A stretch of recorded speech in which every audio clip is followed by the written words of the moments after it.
नमस्कार दोस्तों, आपका स्वागत है आपके YouTube चैनल ज्ञानशाला में। जैसे कि हम टैट के लिए तैयारी कर रहे हैं, हमारा इसमें कोई सा भी टैट हो, तो जो हमारा ये सी टैट का पेपर जो 15 दिसंबर को होने वाला है, इसमें मैं आपको जो हमारा साइंस पेपर 2 है उसके लिए मैं तैयारी करा रही हूँ। तो आज हमारा 3rd चैप्टर है जिसका नाम क्या है, पदार्थों का पृथक्करण है।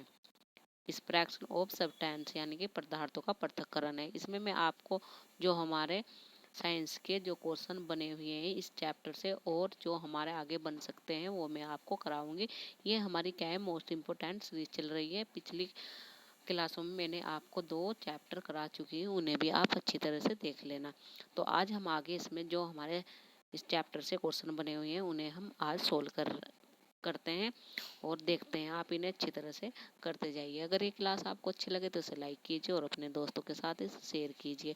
हमसे जुड़े रहने के लिए प्लीज़ इस चैनल को सब्सक्राइब कीजिए। तो देखते हैं आज आगे क्वेश्चन इस चैप्टर से।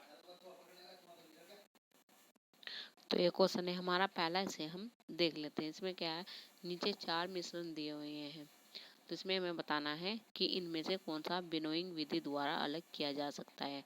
पहला क्या है हमारा, राजमा और चना है। फिर क्या है हमारा, दाल और चावल है। फिर क्या है, चावल के टुकड़े और मक्का है। फिर क्या है, आलू और हमारा क्या है, वेफर, आलू वेफर और बिस्कुट है।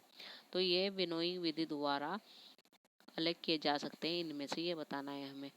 तो हमारा क्या हो जाएगा, इसमें जो हमारा 3rd है, चावल के टुकड़े और मक्का, और हमारा जो 4th है, आलू और बिस्कुट, इन्हें क्या है, इन्हें विनोइंग द्वारा विधि द्वारा हम क्या कर सकते हैं, अलग कर सकते हैं।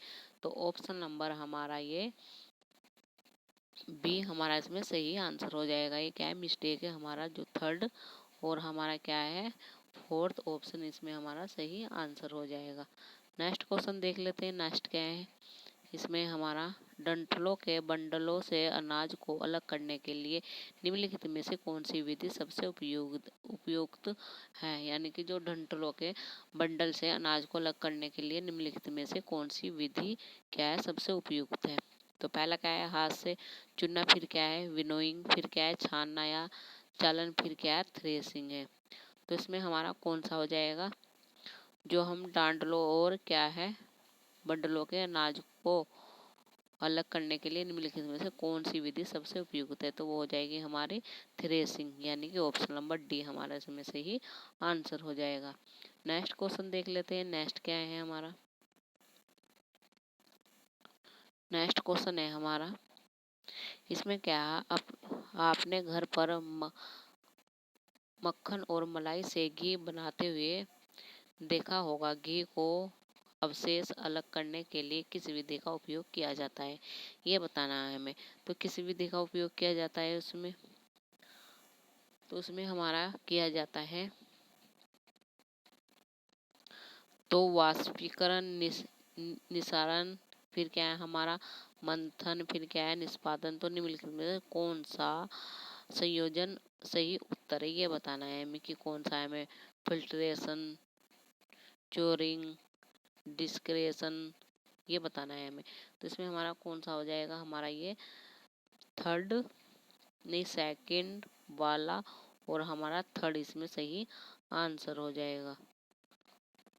ये क्या हो जाएगा, हमारा सही आंसर हो जाएंगे इसमें। तो ये यही हमारे क्या है, जो ये हमारा फिल्ट्रेशन, ये क्या है निष्पादन द्वारा होता है। तो यही हमारे क्या है, सही संयोजन के उत्तर हैं ये दोनों।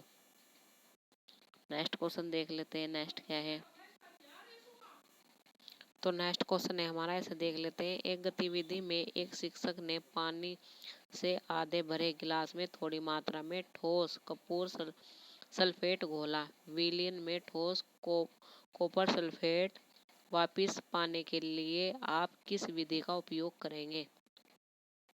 यानी कि एक शिक्षक ने क्या किया, जो पानी के आधे गिलास में क्या करा, ठोस कॉपर सल्फेट घोला। विलयन के ठोस कॉपर सल्फेट को क्या वापस पाने के लिए आप किस विधि का उपयोग करेंगे। निसरण, वाष्पीकरण, अवसादन या संघनन। तो हम क्या करेंगे उसका वाष्पीकरण। तो ऑप्शन नंबर 20 में हमारा सही आंसर हो जाएगा। नेक्स्ट क्वेश्चन देखते हैं। नेक्स्ट क्वेश्चन है, गर्मी के दौरान बूझों अपने स्कूल में एक पारदर्शी प्लेट की बोतल में पानी ले जाता है। एक दिन वह अपनी बोतल स्कूल में ही छोड़ गया। बोतल में अब भी थोड़ा सा पानी बचा हुआ है। अगले दिन उसने बोतल के खाली हिस्से की भीतरी सतह पर कुछ पानी की बूंदें देखी। पानी की इन बूंदों का निर्माण किसके कारण हुआ है, ये बताना है हमें। तो किसके कारण हुआ है? उबालना और संघनन, वाष्पीकरण और क्या है सप्तियत, फिर वाष्पीकरण और संघनन, फिर संपेक्षण और संतृप्ति। तो ये हो जाएगा हमारा हो जाएगा वाष्पीकरण और संघनन, यानी कि ऑप्शन नंबर सी हमारा इसमें सही आंसर है। नेक्स्ट क्वेश्चन देख लेते हैं। बताइए कि निम्नलिखित कथन सत्य है और असत्य, यानी कि हमें ये ऑप्शन देख के बताना है कि कौन से सही है और कौन से इनमें गलत है। तेल और पानी के मिश्रण को क्या करना है? फिल्ट्रेशन के द्वारा अलग किया जाता है, ये तो गलत है बिल्कुल। फिर क्या है? वाष्पीकरण द्वारा पानी को नमक से अलग किया जाता है, ये सही है। गेहूं के दाने और गेहूं के आटे के मिश्रण को छान कर अलग किया जाता है, ये भी सही है। लोहे के बुरादे और चावल के आटे के मिश्रण को चुंबक द्वारा अलग किया जाता है, ये भी सही है। गेहूं के दाने और चावल के टुकड़ों के मिश्रण को बिनोई द्वारा अलग किया जाता है, बिल्कुल सही है। चाय की पत्ती और दूध के मिश्रण को छान कर अलग किया जाता है, ये भी सही है। यानी कि ये वाले हमारे क्या है, बिल्कुल सही है। बी सी डी ई और हमारा क्या है ई, ये सब क्या है सही है। बस हमारा पहला ही ऑप्शन इसमें क्या है, गलत है, यानी कि असत्य है। नेक्स्ट क्वेश्चन देख लेते हैं आगे। तो नेक्स्ट क्वेश्चन देख लेते हैं। नेक्स्ट क्या है हमारा, तो ये क्वेश्चन है, इसमें हमें क्या बताना है। निम्नलिखित दिए गए कथनों को पढ़िए और सही विकल्प को चुनिए। तो पहला क्या है हमारा कथन है, भारी अनाजों से भूसा ओजोई द्वारा अलग किया जाता है, बिल्कुल सही है। फिर कथन भी क्या है, विभिन्न आकार के कणों के मिश्रण को चालन व निस्यादन प्रक्रिया द्वारा अलग किया जाता है, ये भी सही है। यानी कि हमारे ए और बी दोनों क्या है इसमें यानी कि सही है। तो हम कौन से ऑप्शन के साथ जाएंगे? हम ऑप्शन पहले के साथ जाएंगे। कथन ए और बी दोनों क्या है हमारे सत्य हैं, तो ऑप्शन नंबर पहला इसमें हमारा सही आंसर हो जाएगा। नेक्स्ट क्वेश्चन है हमारा, लवण और जल के मिश्रण को पृथक करने की प्रक्रिया में निम्नलिखित में से कौन सहायक नहीं है, यानी कि कौन सहायक नहीं है? निस्तारण, फिर क्या है हमारा निस्यादन, फिर आसवन, फिर क्या उबालना। तो हमारा इसमें सहायक नहीं है, तो ये हो जाएंगे दोनों क्या है, निस्तारण और निस्यादन। तो ऑप्शन नंबर पहला और सेकंड हमारा इसमें सही आंसर हो जाएगा। नेक्स्ट क्वेश्चन देखते हैं। नेक्स्ट क्या है, फिल्ट्रेशन के बारे में थोड़ा सा है, इसमें हम देख लेते हैं। आंशिक आसवन एक ऐसी प्रक्रिया है जिसके द्वारा रासायनिक मिश्रण में घटकों को उनके अलग अलग क्वथनांक के अनुसार अलग अलग भागों जिन्हें अंश कहा जाता है में अलग किया जाता है। फिर क्या है हमारा,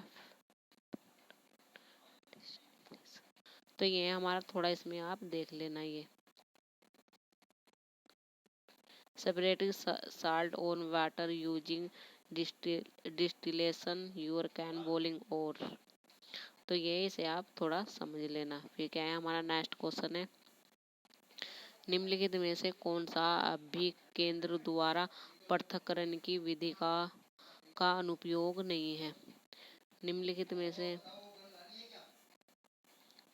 तो इसमें क्या है, निम्नलिखित में से कौन सा अभिकेंद्र द्वारा पृथक्करण की विधि का उपयोग नहीं है, नहीं बताना है हमें। तो पहला ऑप्शन क्या है, separation of water from water clothing in washing machine. फिर क्या है दूसरे मक्खन क्रीम पृथक करना। फिर क्या है पेट्रोल का पेट्रोलियम से पृथक करना। फिर क्या है प्रयोगशाला में निर्धारक परीक्षण में। तो ये हो जाएगा हमारा पेट्रोल का पेट्रोलियम से पृथक करना। तो ऑप्शन नंबर यही हमारा थर्ड इसमें क्या हो जाएगा, गलत हो जाएगा। नेक्स्ट क्वेश्चन देखते हैं। नेक्स्ट क्वेश्चन है हमारा, तो ये नेक्स्ट क्वेश्चन है हमारा, इसे हम देखते हैं क्या है। एक किसान ने देखा, यानी कि एक किसान ने देखा फलियों के बीज जो अलग मौसम में बोए जाने के लिए रखे थे, उनमें से कीड़ा लग गया है। कौन सी विधि का उपयोग करके संक्रामित बीजों को स्वस्थ बीजों से अलग किया जा सकता है। हाथ से चुनना, छानना, पानी में डालना या थ्रेसिंग। तो किसके द्वारा किया जा सकता है? वो पानी में डालना। तो ऑप्शन नंबर 3 हमारा इसमें क्या है? सही आंसर हो जाएगा। नेक्स्ट क्वेश्चन देखते हैं। इसमें क्या है? वर्षा के उपरांत अशुद्धियाँ और निलंबित कण नीचे बैठ जाते हैं। निम्न में से कौन सा परिक्रम इसके लिए उत्तरदायी है? तो कौन सा परिक्रम में? पहला क्या है हमारा? अवसादन, फिर क्या है? भरण, फिर क्या है? संघनन, फिर क्या है? आसवन। तो वो हो जाएगा हमारा भरण। तो ऑप्शन नंबर 2 हमारा इसमें सही आंसर हो जाएगा। नेक्स्ट क्वेश्चन देखते हैं। नेक्स्ट क्वेश्चन है हमारा, चौक और पानी के मिश्रण को पृथक करने की प्रक्रिया में निम्नलिखित में से कौन सहायक नहीं है? यानी कि जो हमारा चौक और पानी के मिश्रण को पृथक करने की प्रक्रिया में से निम्न में से कौन सहायक नहीं है? फिर क्या है हमारा? पहला फिल्ट्रेशन, निषेधन, निस्तारण, अवसादन, फिर क्या है? ऊर्ध्वपातन। तो कौन सा नहीं है हमारा? वो हो जाएगा हमारा ऊर्ध्वपातन, यानी कि ऑप्शन नंबर 4 हमारा इसमें सही आंसर हो जाएगा। नेक्स्ट क्वेश्चन है हमारा, तो नेक्स्ट क्वेश्चन देख लेते हैं। नेक्स्ट क्वेश्चन क्या है हमारा? नेक्स्ट क्वेश्चन ये है, इसमें हमें क्या करना है? स्तंभ ए और का मिश्रण तथा स्तंभ बी का मिश्रण को क्या करना है? यानी कि इन्हें मिलाना है कि कौन सा सही है कौन सा नहीं है। स्तंभ हमारा सेकंड है और ये हमारा क्या है? फर्स्ट है। नेफ्लिन का पाउडर और लवण, तो ये किससे हो जाएगा हमारा? हो जाएगा हमारा थर्ड से, अर्धपातन। फिर क्या? चीनी और जल, चीनी और जल हो जाएगा हमारा क्रिस्टलीकरण से। वनस्पति तेल और जल, ये हो जाएगा हमारा फोर्थ से। पृथक्करण डी में से डालना, फिर लवण और जल, ये हो जाएगा हमारा वाष्पन। तो ऐसे हमारा सही मिलान हो जाएगा। नेक्स्ट क्वेश्चन देखते हैं। नेक्स्ट क्वेश्चन है में स्तंभ ए मिश्रण को स्तंभ बी से मिलाकर उसकी पृथक्करण विधि को सम्मिलित कीजिए। तो बुरादा और जल, बुरादा और जल किससे हो जाएगा हमारा? ये हो जाएगा हमारा थर्ड से, छानना। आयोडीन और तेल, आयोडीन और तेल किससे हो जाएगा हमारा? ये हो जाएगा हमारा ऊर्ध्वपातन से। फिर हमारा क्या है? लवण और जल, लवण और जल किससे हो जाएगा हमारा? वाष्पीकरण से। फिर दही से क्रीम किससे हो जाएगा हमारा? ये हो जाएगा सेकंड से, अपकेंद्रण। तो ये ऐसे हमारे मिलान सही हो जाएंगे। नेक्स्ट क्वेश्चन देखते हैं। तो यही हमारे क्या थे? क्वेश्चन थे, नहीं एक और रह गया हमारा, इसे भी देख लेते हैं। फिर क्या हमारा? चौक पाउडर और जल, चौक पाउडर किससे हो जाएगा हमारा? छानना से। कपूर और नमक किससे हो जाएगा? ये हो जाएगा हमारा ऊर्ध्वपातन से। फिर चीनी और जल किससे हो जाएगा हमारा? ये हो जाएगा क्रिस्टलीकरण से। वसा और क्रीम किससे हो जाएगा? अपकेंद्रण से। तो ये क्वेश्चन थे हमारे इस चैप्टर से। तो मैंने आपको ये कराए हैं जो हमारे पिछले जो पेपर हुए हैं उनमें बने थे। तो ये आगे भी बन सकते हैं, आप इन्हें अच्छी तरह से कर लीजिए। अगर ये क्लास आपको अच्छी लगी तो इसे लाइक कीजिए और अपने दोस्तों के साथ इसे शेयर कीजिए। हमसे जुड़े रहने के लिए प्लीज़ इस चैनल को सब्सक्राइब कीजिए। धन्यवाद इस क्लास को देखने के लिए।